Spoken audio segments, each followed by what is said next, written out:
So very good morning to everyone. आइए चर्चा करते हैं। मैं मन से आत्मा की ओर चला। मैं उस यात्रा की बात करूंगा जो हर जीव को आखिरी में करनी है और जो जीवन का यथार्थ है और जो केवल सत्य है और जो तुम्हें करना ही है बस। और वही आखिरी यात्रा है जो तुम्हें चाहिए। यहाँ पर आखिरी यात्रा उसको कहते हैं जब आदमी मर जाता है और उसको ले जाते हैं। लेकिन वो यात्रा बेकार है। वैसे मरना बेकार है, लेकिन मैं तुमसे कहता हूँ तुम्हें जो यात्रा करनी है अपने जीवन की सबसे महत्वपूर्ण यात्रा, वो वही यात्रा है कि मैं मन से अपने आप को आत्मा की तरफ ले गया और मैं मन से आत्मा हो गया। ठीक है, ये अजीब सी बात है कि मैं कैसी बात कर रहा हूँ कि इसको इंग्लिश में बोलेंगे moving from mind to soul. मैं दिमाग की ना सुन करके जो मैं था वो आत्मा था और मैं उसकी अपने स्वभाव की ओर बढ़ चला। मैंने मन को देखा, परखा और मैंने पाया ये तो सिवाय समस्याओं के जाल के कुछ नहीं। मैंने इस मन की अध्ययन किया, मैंने देखा ये नाना प्रकार के विकल्प प्रकल्प हर समय करता रहता है। ये तो कभी समाप्त ही नहीं हो रहे हैं। ऐसा लग रहा है जैसे ये अनंत हैं, ये कभी ख़त्म नहीं होंगे भले ही मैं ख़त्म हो जाऊं। इसकी इच्छाएं, लालसाएं, वासनाएं, कामनाएं ये कभी ख़त्म ही नहीं होने वाली हैं। और फिर मैं इसको देख देख कर ऊब गया। और जब मैं इसको देख के ऊब गया तो मैंने सत्य की खोज की। और सत्य की खोज कुछ भी नहीं है, सत्य की कोई विशेष खोज नहीं करनी। सत्य में तो मैं अपने को ही खोज रहा था और मैंने देखा कि मेरा मूल स्वभाव आनंद था। मैंने वही यात्रा प्रारंभ की कि मैं आनंद पर पहुंचूं। और जब मैं आनंद पर पहुंचा तो मैंने देखा वो तो मैं ही हूँ। और मैंने देखा वो जीव, वो आनंद मैं हूँ और वो कुछ नहीं, वो मैं आत्मा ही था और मैं ही आनंद में लीला रमण कर रहा था।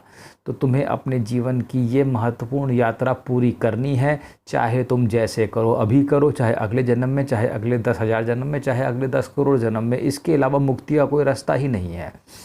तुम्हें ये यात्रा इसलिए करनी है क्योंकि जब तुम मन को देखते हो या अपने चारों तरफ जो मन ने बनाया हुआ है उसको देखते हो तो तुम्हें अजीब सा महसूस होगा। तुम्हें एक कैद महसूस होगी। तुम्हें लगेगा तुम एक कैद में बैठे हुए हो और तुम्हें कैद से बाहर निकलने का मन करेगा अगर तुम सच में मुक्ति की तलाश में हो और तुम्हारे ऊपर किसी गुरु की कृपा है।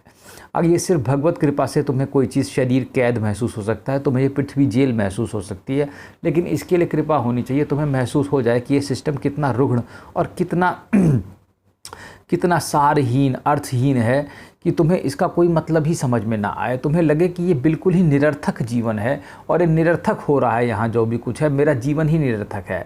तो मैं किस लिए आया था, शायद तुम इस प्रश्न को अपने आप से करो और उसका उत्तर खोजने की कोशिश करो। और जब तुम उसका उत्तर खोजोगे तो तुम यही पाओगे। जब तुम बाहर देखते हो, इस सिस्टम में जाते हो तो तुम आजकल तो खैर ज़्यादा ही हाहाकार मचा हुआ है। अस्पतालों की हालत देखो, लोगों की हालत देखो, व्यापारियों की हालत देखो, बाबुओं की हालत देखो, सबकी क्या हालत है।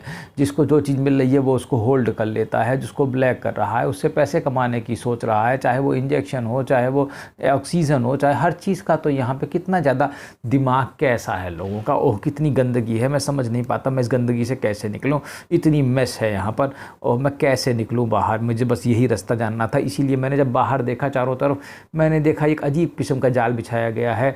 बाबू फाइल बैठ के दबा के बैठ जाते हैं, जिसके पास जाओ वो कोई काम नहीं करता है। पता नहीं किस किस्म का सिस्टम है, मैं तो सिस्टम को समझ नहीं पाया।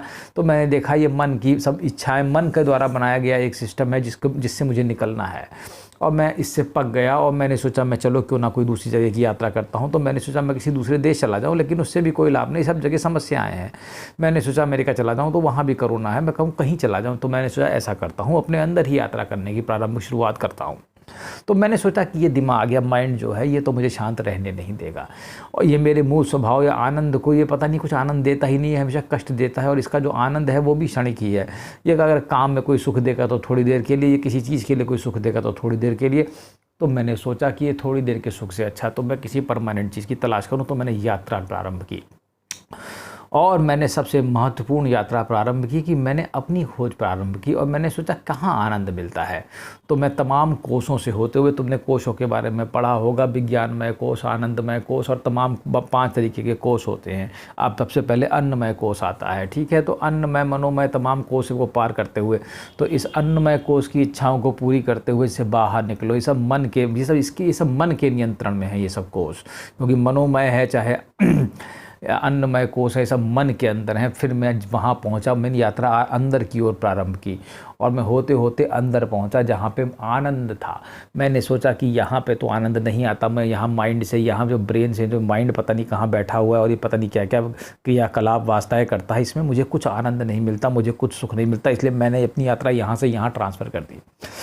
क्योंकि मैं यहाँ बैठा हुआ हूँ और परमेश्वर का पर मैं यहीं बैठता हूँ, क्योंकि मैं यहीं रहता हूँ हृदय में, इसलिए मैं हृदय की तरफ जाने लगा, क्योंकि मुझे आनंदमय कोश की तरफ बढ़ने लगा धीरे धीरे।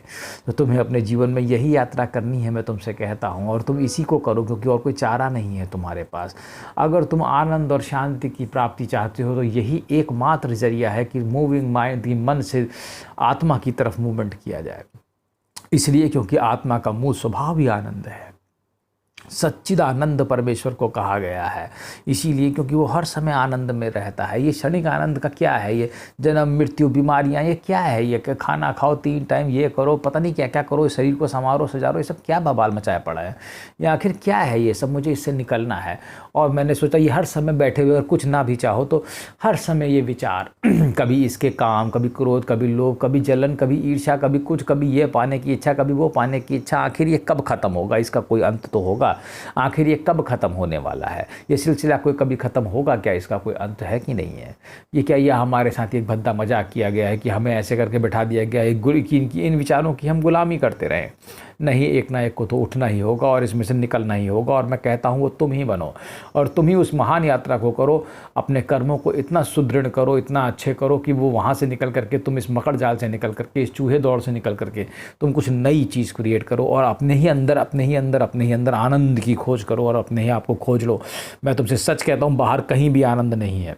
जो कुछ है अंदर है, और अगर अंदर आनंद है तो बाहर आनंद है, ये समझ लेना। तुम तभी तुम उसमें रह सकते हो। मनमना भव मद भक्तो मध्याजी मन नमस्कुरु मम शशि युक्तात्मने पारायण अपि 12वां अध्याय। तब तुम जब अपने में ही आनंद लेने लगोगे तो बाहर भी तुम्हें वही दिखाई देगा, क्योंकि मेरे में मन वाला हो जाएगा। तो अपने मन वाला मतलब श्री कृष्ण यहाँ पे अपने मन वाला कह रहे हैं, परमेश्वर के मन वाला कह रहे हैं। तो तुम्हें जो बाहर पर अंदर परमेश्वर होगा तो बाहर भी दिखाई देगा, जब मन में परमेश्वर का वास हो जाएगा। दूसरा तरीका ये भी सही कह रहे हैं वो कि हम यात्रा करते हैं तो हम इस यात्रा के दौरान हमारा मन ही परमेश्वर में घुस जाए और मन ही आत्मा बन जाए, ऐसा कुछ होगा। तो मन जब आत्मा की तरफ बढ़ जाए, उसको आत्मा की तरफ धकेला जाए या तो ठीक है, तब हम आनंद की प्राप्ति करते हैं।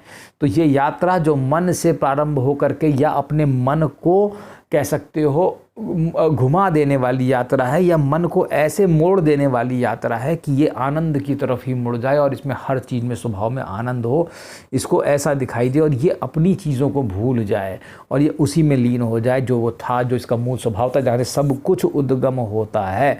उस मूल स्वभाव की प्राप्ति मैं चाहता हूँ और मैं उसको करके रहूँगा और वो मेरा मूल स्वभाव है। इसीलिए मैं आनंद में और हमेशा शांत रहता हूँ।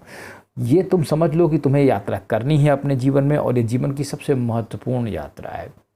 क्योंकि जब तुम इस मन को ऊब जाओगे और इस मन को तुम्हें मोल्ड करना पड़ेगा, एक किस्म से इसकी मोल्डिंग होगी, तो ये मोल्ड होकर के तुम्हें उस दिशा में फेंकेगा जहाँ पे तुम्हारा सोल बैठा होगा, जहाँ तुम बैठे हो, और फिर वो तुम्हारे आनंद में कभी बाधा भी नहीं आएगी। मैं तुमसे सच कहता हूँ, तुम वहाँ जा कर के तुम स्थिर हो जाओगे और स्थिर होकर के तुम अपने स्वरूप में आनंद लोगे, अपनी चेतना में स्थिर होकर के अपने में ही आनंद लेते रहोगे। बस ये सब कुछ तुम्हारा हो जाएगा, ये पूरा ब्रह्मांड में तुम ही तुम हो जाओगे।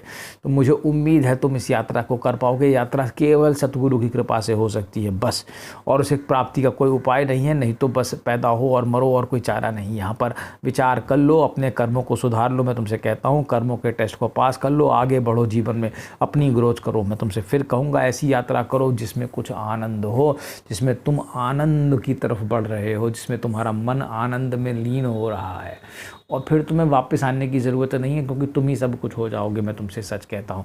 तो मुझे उम्मीद है जीवन की सबसे महत्वपूर्ण यात्रा तुम करोगे, और मैं तुम्हें बधाई दूंगा। रास्ते में तुम हो सकता है तो मुझे वहाँ पाओ। धन्यवाद।